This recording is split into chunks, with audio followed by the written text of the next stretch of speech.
चलो तो आते हैं हम अपनी नेक्स्ट वीडियो पर। That is in this video we will quickly discuss about the H model. So H model आपके जो इक्विटी वैल्यूएशन है उसका एक पार्ट रहता है। तो यहाँ पर basically what we are trying to do is we are trying to find the value of a company जो कि इनिशियली कुछ ईयर एक हाई ग्रोथ रेट से ग्रो करती है और फिर उसके बाद में that growth rate is linearly declining to a normal growth rate. देखो, मैं आपको हल्का सा बैकग्राउंड दे देता हूँ कि जब हम प्रैक्टिकल लाइफ में आप उतरते हो तो यू विल फाइंड कि जैसे कुछ कंपनीज हैं जो कि अभी फिलहाल तो they are growing at a high growth rate, sometimes at 15%, 20% per annum, but that that 20% of per annum growth rate is generally it is quite difficult to maintain over a period of time. For example, अगर मैं आपको बताऊं तो practically Infosys का एक time होता था जब इन्फोसिस का जो ग्रोथ रेट था वो डबल डिजिट में होता था, मोर देन 10% होता था। अभी लेटेस्ट का तो अभी I haven't tracked it, but पीछे इसका था कि इसका ग्रोथ रेट गिर के लेस देन 10% हो गया था। तो होता है जब कंपनी बड़ी हो जाती है धीरे धीरे, अभी जोमेटो वगैरह ये जो भी स्टार्टअप्स हैं इनके ग्रोथ रेट काफ़ी ज़्यादा रहते हैं, बट हर साल इनका ऐसे नहीं रहेगा, आने वाले टाइम में इनका ग्रोथ रेट डिक्लाइन करेगा। तो यही चीज़ को हमारा एच मॉडल भी कैटर करता है। एच मॉडल ये कहता है कि यार हमारा ग्रोथ रेट एकदम से डिक्लाइन नहीं कर जाएगा, मतलब कि ऐसा नहीं है कि पहले हम 4-5 साल 15% पर एनम के हिसाब से ग्रो कर रहे हैं और 6वें साल हम सीधा ही 5% पर एनम के हिसाब से ग्रो कर रहे हैं। ऐसा प्रैक्टिकली नहीं होता।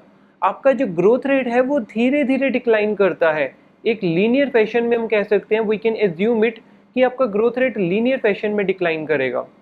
फॉर एग्जाम्पल, अगर मैं आपको हल्का सा एग्जाम्पल दूँ, अगर आप लोगों को 2 स्टेज डिविडेंड डिस्काउंट मॉडल के बारे में पता है, 2 स्टेज डिविडेंड डिस्काउंट मॉडल, तो उसमें हम क्या मानते हैं, उसमें हम ऐसा मानते हैं कि अच्छा लेट अस से कि फर्स्ट 4 ईयर्स के लिए डिविडेंड ग्रो करेगा 20% पर एनम से और फिर 5th ईयर ऑनवर्ड डिविडेंड सीधा ग्रो करना शुरू कर देगा मान लो 8% पर एनम से। तो यार ऐसा नहीं होता, मतलब ऐसा नहीं होता कि कंपनी पहले 4 साल लगातार 20% ही करती रही और 5वें साल इतना भयंकर फॉल आया कि वो सीधा 8% से ग्रो कर रही है। नहीं, प्रैक्टिकली ये जो डिक्लाइन है 20% से 8% पे जाने का, this decline can be assume to be linear, कि ये धीरे धीरे हर साल कम होता जा रहा है।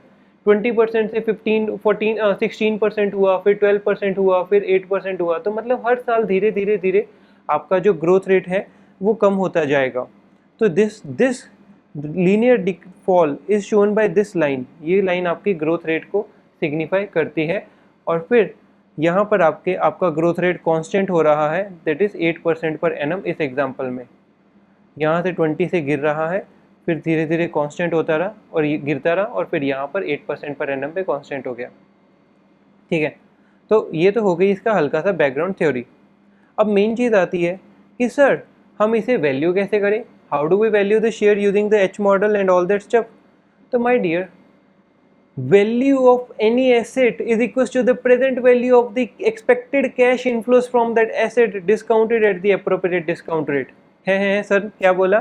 जिन्होंने मेरे से पढ़ रखा है उनको ये टोन बहुत अच्छे से याद है। Value of any asset is equals to the present value of the expected cash inflows from that asset. Right. तो कोई भी एसेट की वैल्यू उसकी पीवी और सीआई ही होती है मोर और लेस। तो यही चीज़ आप एच मॉडल में भी वैसे तो यूज़ कर सकते हो, मतलब कि आप हर साल के डिविडेंड वगैरह कैलकुलेट करके उसकी पीवीसीआई निकाल सकते हो। लेकिन अगर एग्ज़ाम में एच मॉडल लिखा आ गया तो उस केस में आपको मार्क्स तभी मिलेंगे अगर आप एच मॉडल का ये फॉर्मूला लगा के प्रेजेंटेशन करके सॉल्व करोगे। तो देख लेते हैं कि एच मॉडल का फॉर्मूला क्या कहता है। एच मॉडल का फॉर्मूला कहता है कि price as on today is equals to DPS 0, that is जो आपका करंट ईयर का डिविडेंड है, इंटू 1 प्लस GN का मतलब है आपका नॉर्मल ग्रोथ रेट, आपका नॉर्मल ग्रोथ रेट, ना कि एबनॉर्मल ग्रोथ रेट, आपका normal growth rate. Normal growth rate मतलब कि जैसे अगर हम कह रहे हैं कि पहले 5 साल, पहले कुछ साल हम 20% बढ़ेंगे, अभी हम 20% से ग्रो कर रहे हैं, फिर धीरे धीरे ये रेट डिक्लाइन होता जाएगा मान लो, और अल्टीमेटली कुछ साल बाद ही हो जाएगा 8%, अल्टीमेटली कुछ साल बाद ये हो जाएगा 8%, और यहाँ पे 8% पर आकर ये स्टेबलाइज हो जाएगा, 8% पर आकर ये स्टेबलाइज हो जाएगा। तो इस एग्जांपल में हमारा नॉर्मल ग्रोथ रेट क्या है? नॉर्मल ग्रोथ रेट इज वो ग्रोथ रेट जहां पे आपका ग्रोथ रेट स्टेबलाइज हो रहा है, दैट इज 8%, यहाँ पर 8%, तो देयरफॉर GN इज 8%, ठीक है। और GA का मतलब है आपका एबनॉर्मल ग्रोथ रेट, जहां से आपका हाई ग्रोथ रेट अभी शुरू हुआ है, जहां पे अभी आपका हाई ग्रोथ रेट है हमारी एग्जांपल में 20%, हमारी जो अभी अब मैंने आपको अभी एग्जांपल दी उसमें 20%, ठीक है। तो this is basically your formula for H model, that is DPS 0 into 1 plus GN upon KE minus GN। KE minus GN तो वही नॉर्मल है आपका, plus DPS 0 into H। H क्या है? H स्टैंड्स फॉर कि आपका कितने सालों में जो ग्रोथ रेट है वो हाई ग्रोथ रेट से डिक्लाइन होकर नॉर्मल ग्रोथ रेट तक पहुंच रहा है, divided by 2।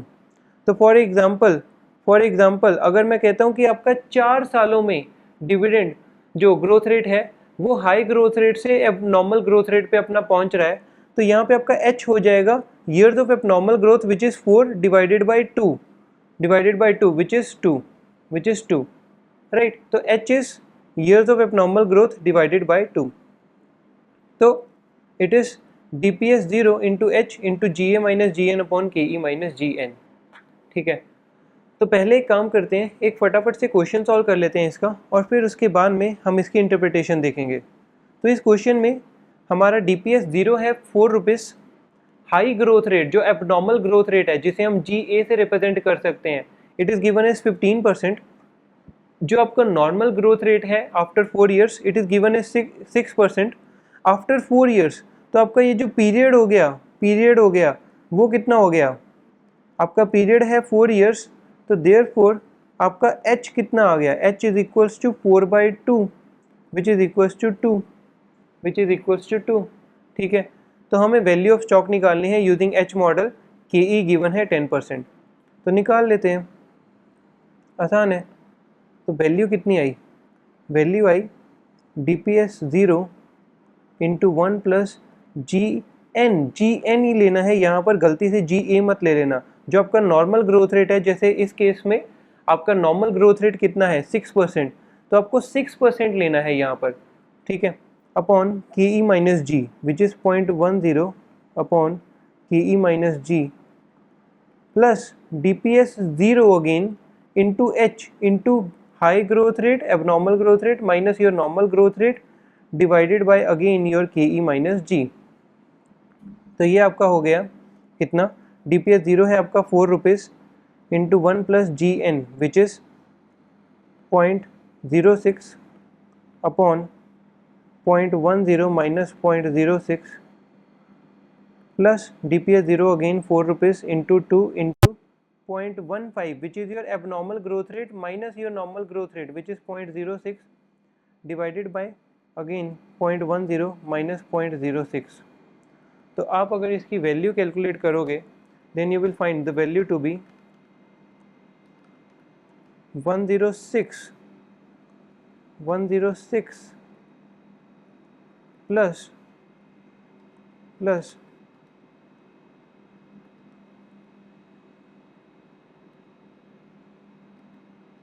18, 106 plus 18 is equals to 124। तो हमारी शेयर की वैल्यू क्या आ गई एज पर एच मॉडल? हमारे शेयर की वैल्यू आ गई एज पर एच मॉडल 124। तो अब आते हैं इसके इंटरप्रिटेशनल पार्ट पे। इसका मतलब यहाँ पे अभी हमने किया क्या?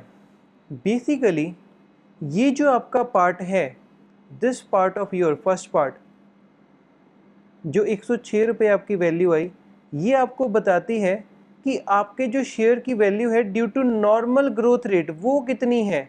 आपके शेयर की value due to normal growth rate कितनी है? तो 124 रुपये तो आपके शेयर की टोटल वैल्यू है, उसमें से 106 रुपये हमारे नॉर्मल ग्रोथ रेट के कारण आ रहे हैं।